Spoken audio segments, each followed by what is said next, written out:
Okay, good evening. Right, let's make a start. Parshas Ki Sovo. Let me begin with a malbim. The malbim, I think, sets the scene for an important perspective on, hopefully, as we'll see, the parsha in general. He talks about the parsha of Bikurim. The parsha of Bikurim has a very unusual phrase toward the beginning. The person brings his bikurim, and he should come to the Kohen.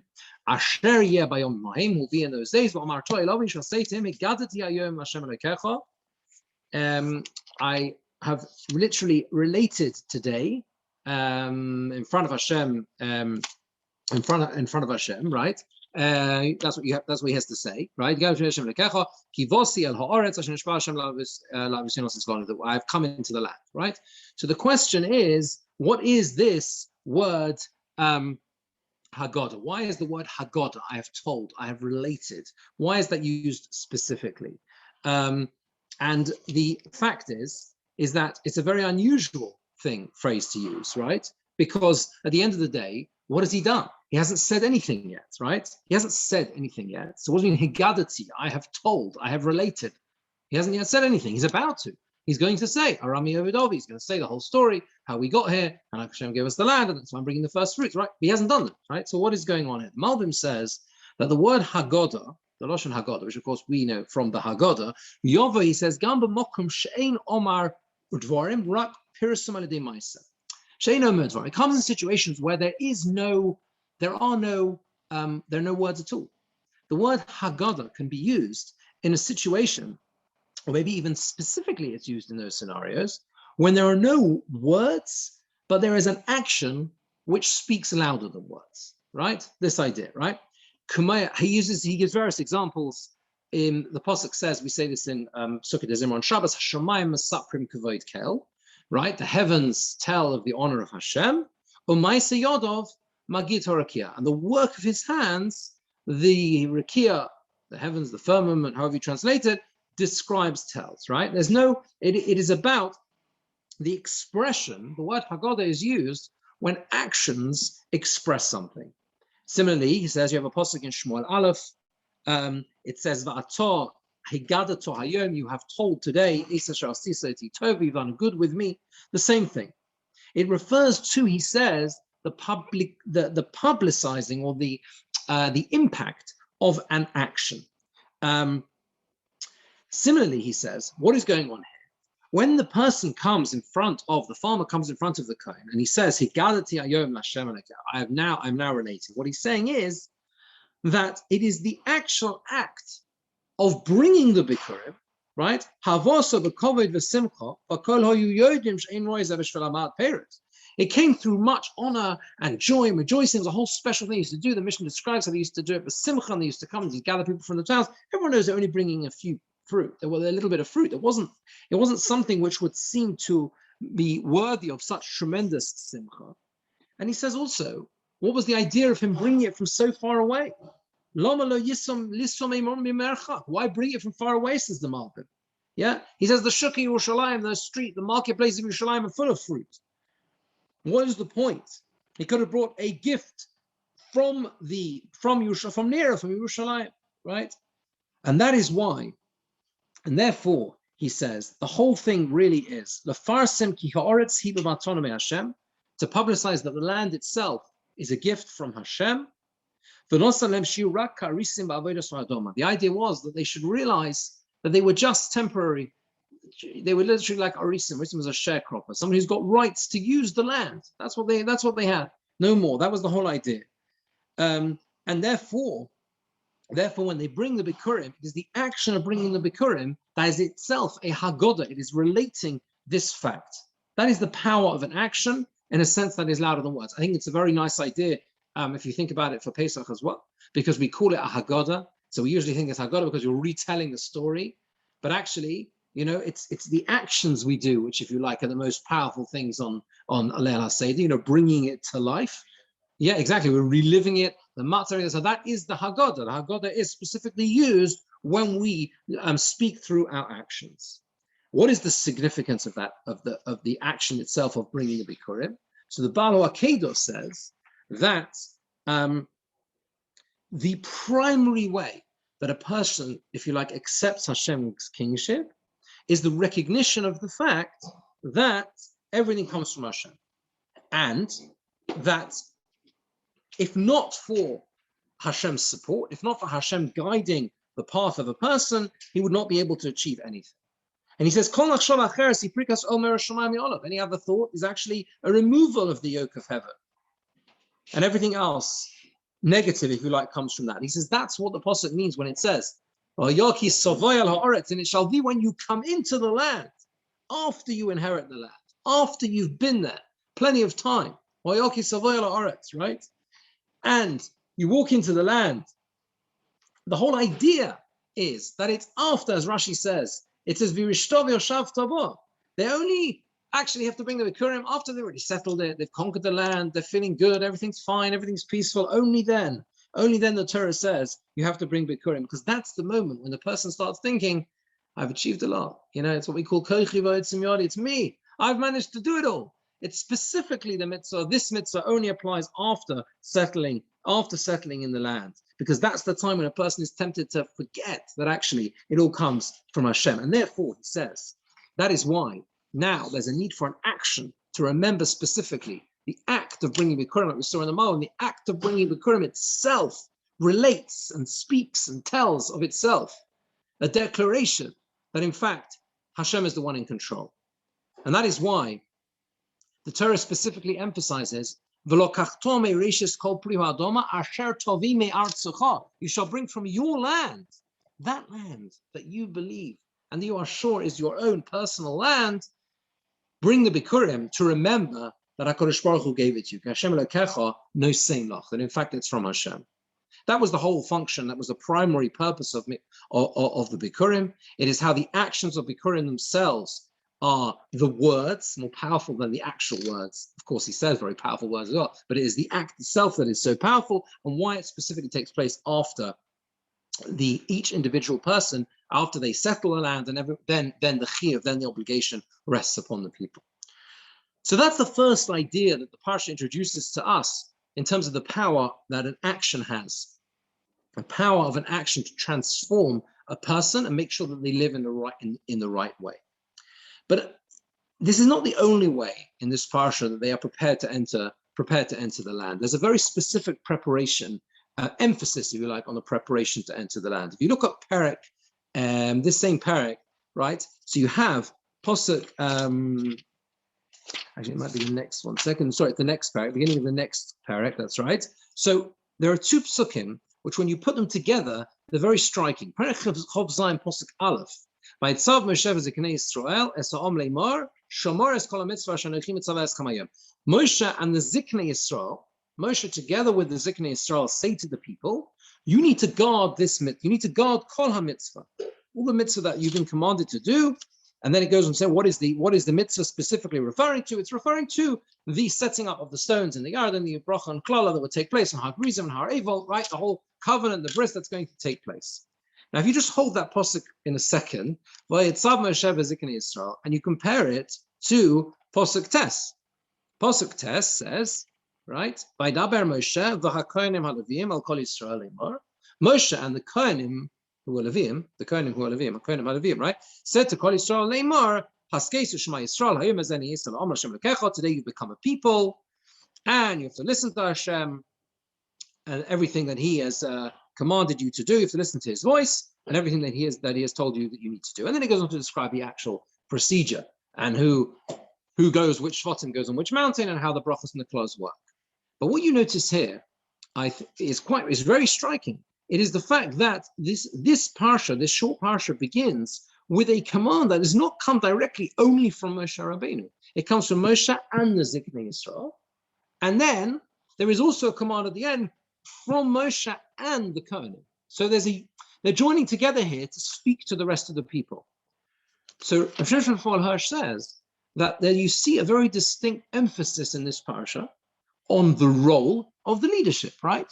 Moshe here doesn't even it's not even Moshe saying to, right, to the people or to the Ziknei Yisrael. like at the end of Sefer Bamidbar, so Parshas Matos, Vayidaber Moshe al Roshei Hamatos. Moshe speaks to the Roshei Hamatos and tells them, why the Roshei Hamatos? Why they emphasize there? Because they've got a very specific role to play when it comes to Nedarim, when it comes to annulling, however you understand it. They've got to lead by example. Here, they are actually joining with Moshe Rabbeinu and talking to the people. Moshe v'ziknei Yisrael, Moshe v'hakohen, right? They join together.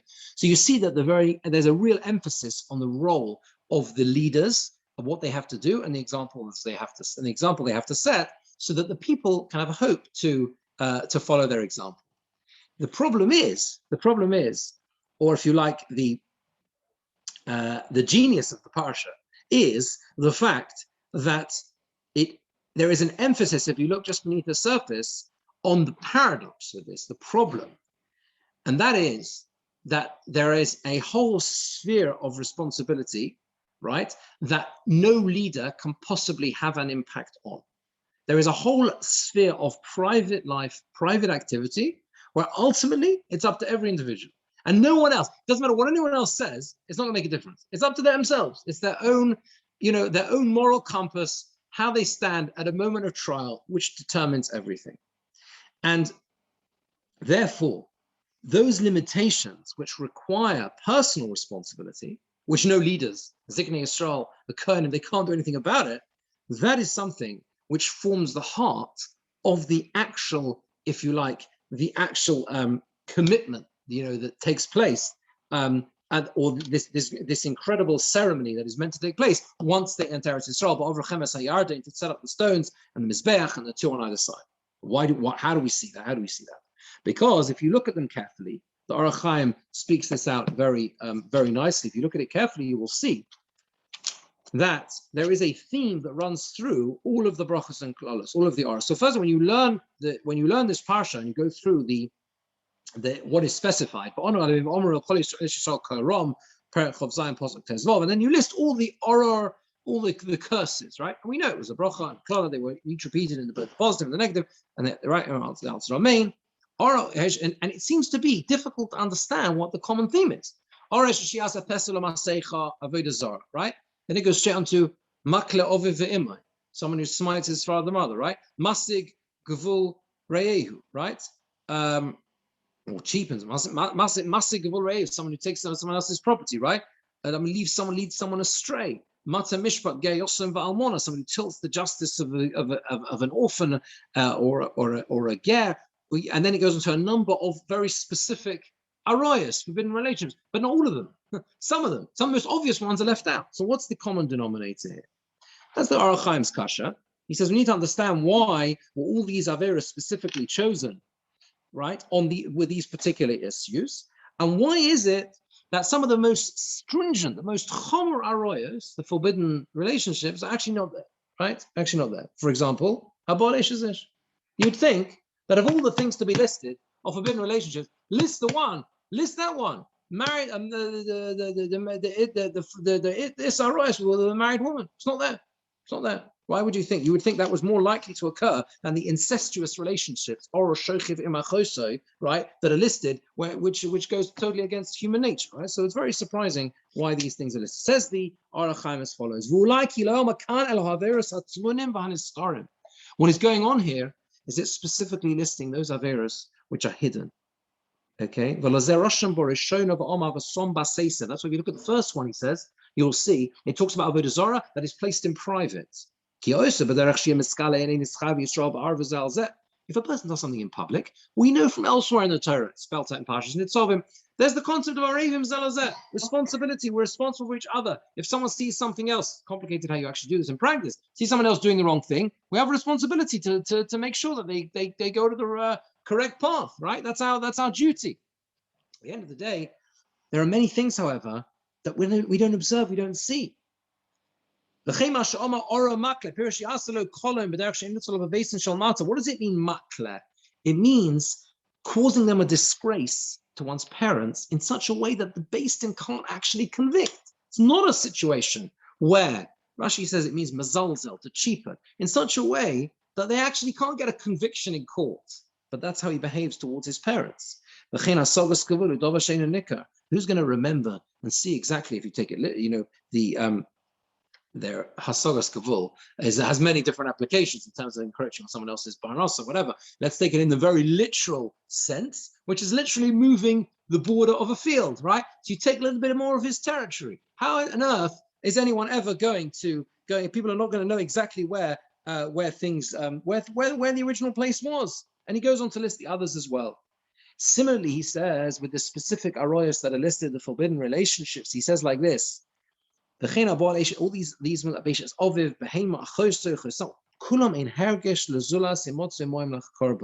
in this situation, no one else would ever suspect that they're doing something as perverse as this, right? It specifically lists relationships where people wouldn't think, why on earth would this person be engaged in such acts?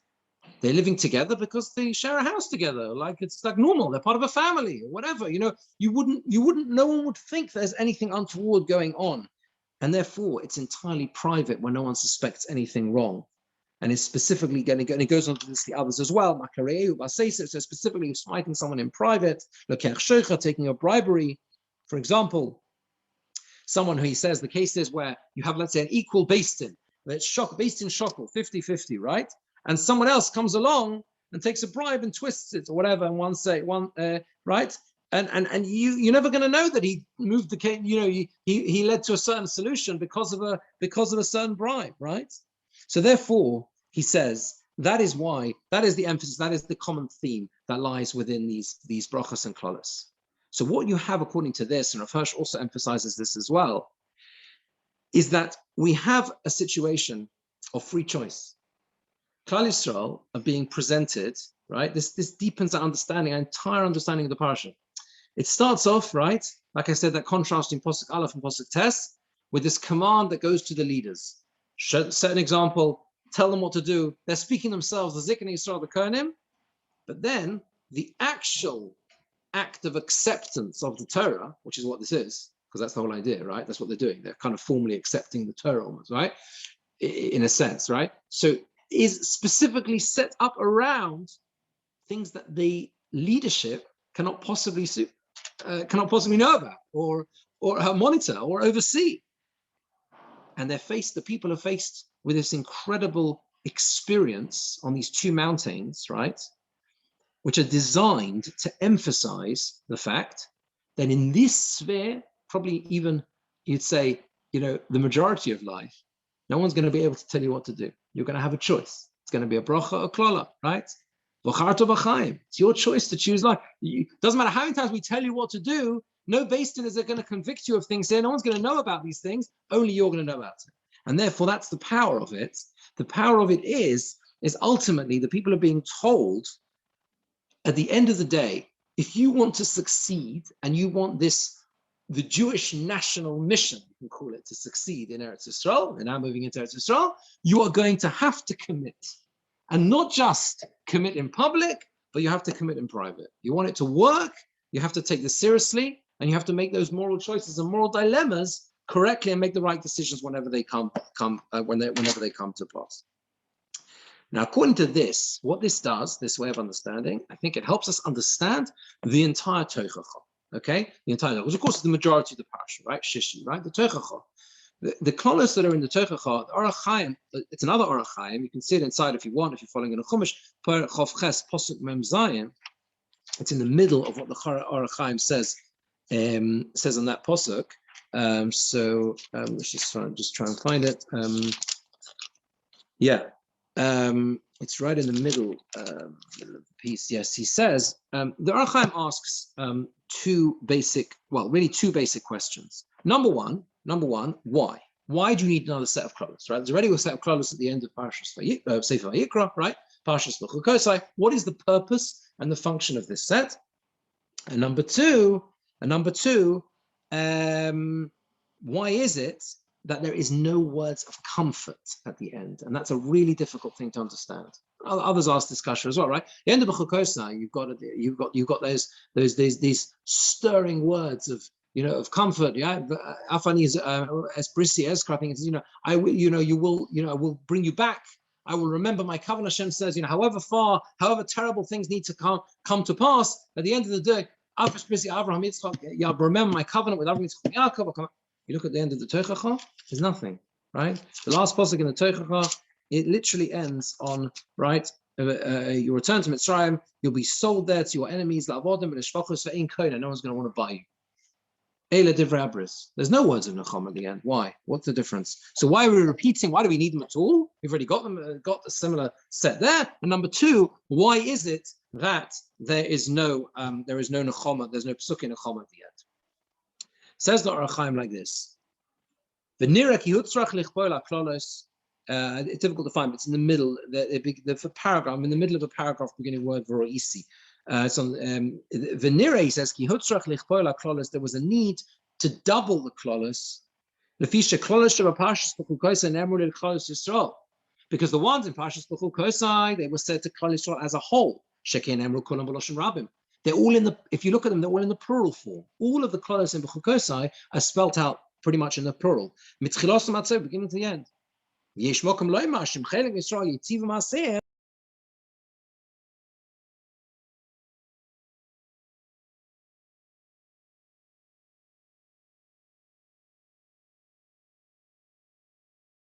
In Hashem makbid, and where will you could say Hashem won't necessarily be makbid, be particular on the people who do the wrong thing. That is why he says that's why you have the klolos in this parsha, which is said in the lashon yachid. And the idea is, he says, that even what does it mean that these, if you look at these klolos, they're expressed in the singular, come on you singular. He says it doesn't necessarily mean only as an individual. Singular can mean, for example, a part of Klal Yisrael. When it comes to the first set, that's addressed to the Jewish people of Klal Yisrael as a whole. This set are addressed to individuals, either literally an individual or perhaps a group, a sector of Klal Yisrael. And therefore, that's how you can understand Yisah Hashem Alecha Goy Mirachoik. So you're saying that's not an individual. Hashem will bring against you. One of the klolos is Hashem will bring against you an enemy from far away. Well, it's not bringing against one individual, right? It's not, but that might be against a portion. It doesn't be all of it. It might be a portion of Klal Yisrael, right? So that's the reference. That's what it's referring to here. And he says now we can understand. I'll just sort of paraphrase what he's saying. Now we can understand why there are no words of comfort. Why? Because when it comes to the whole of Klal Yisrael, there will always be that schus of us. There will always be that schus that they have, never to be forsaken, forever. Hashem will always. There will always be Klal Yisrael will always survive. There'll always be a rescue for Klal Yisrael as a whole. But sadly and tragically, when it comes to individuals, that's not necessarily the case. There can be tragically, there can be a finality there, and that's what we say. You have the concept of Iranidachas. You have a city which is condemned to destruction, right? For Avodah Zarah, it can happen. Find in the similar thing in Parshas Nitzovim, right? Shoresh Per Rosh Falano. There can be someone who, sadly, they can't be rescued. Tragic as that may sound. That is why there is you have these klolos, because their focus is on the individuals as opposed to the whole of Klal Yisrael as a whole. And it's also why there can't be those psukim of absolute nechama at the end, because when it comes to individuals, there can't be a guarantee. There's always a possibility of tshuva, of course, right? But there can't be a guarantee that there will always be a way out for them. And therefore, that's why he says there's no words of nechama at the end.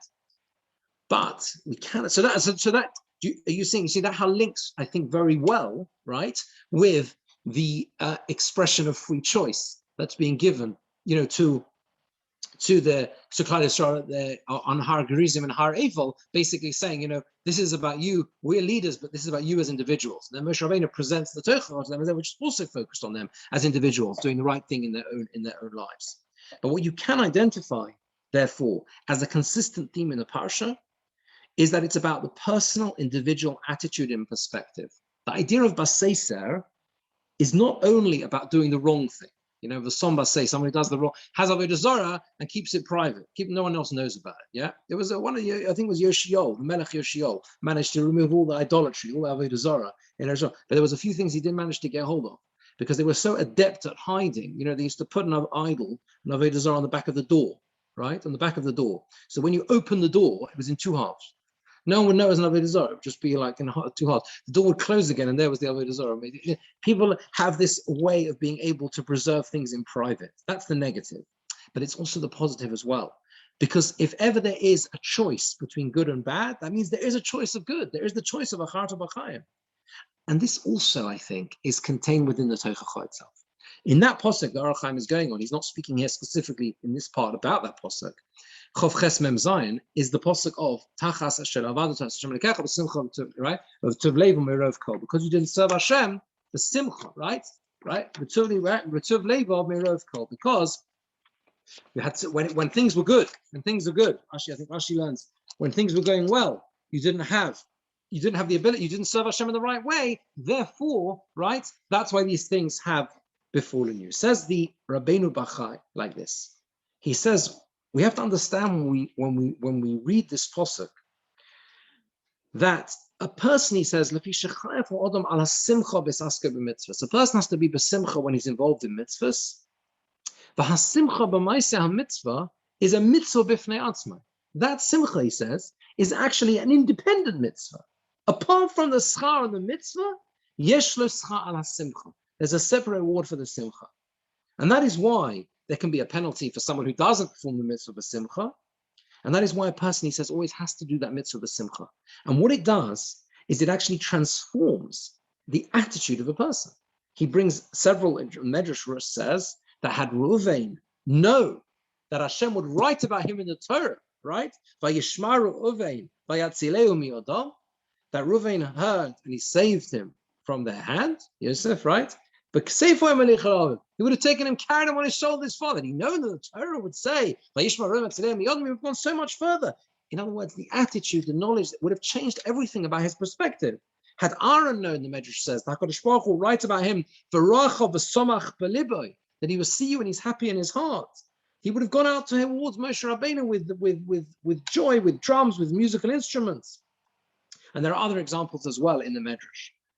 Doing a mitzvah b'simcha is a mitzvah in itself, mitzvah b'fnei atzma, as Rabbeinu Bachai says, and it transforms the entire perspective that one has on other mitzvahs. And it's a classic example, again, of something entirely internal, private, personal, it's individual. A person can do a mitzvah, and a person can do a mitzvah b'simcha. It's a challenge. It's always difficult. But again, it fits with this whole emphasis of the Tochacha itself, going back to those brachos and kolos and hara evil, where it's all about choice. What is the emphasis here? Right? What is the emphasis? Because if you get the attitude right, if you choose life, your b'charta b'chaim in the right way, that will help you do the right thing in those moments of personal trial. It's, if you do the mitzvah in the dry sense of just, I've got to do it, so I have to do it. That's a totally different experience from the transformative experience a mitzvah can be if the mitzvah is done b'simcha. And that really was what Moshe Rabbeinu is trying to get at here, if you like. The emphasis here towards the people is make those personal decisions yourself. That is, as I titled the shir, that is the personal pathway using action. And the actions, we started with the action itself of demonstrating by doing something, bringing those bikurim, the attitude that they have to have and have to develop, and doing all that through the atmosphere of simcha, which can allow the person to hopefully try and make the right decisions. Okay. Have a good Shabbos. Sure. Thanks all for joining. Thank you very much. Shabbos. Good Shabbos. Shabbos.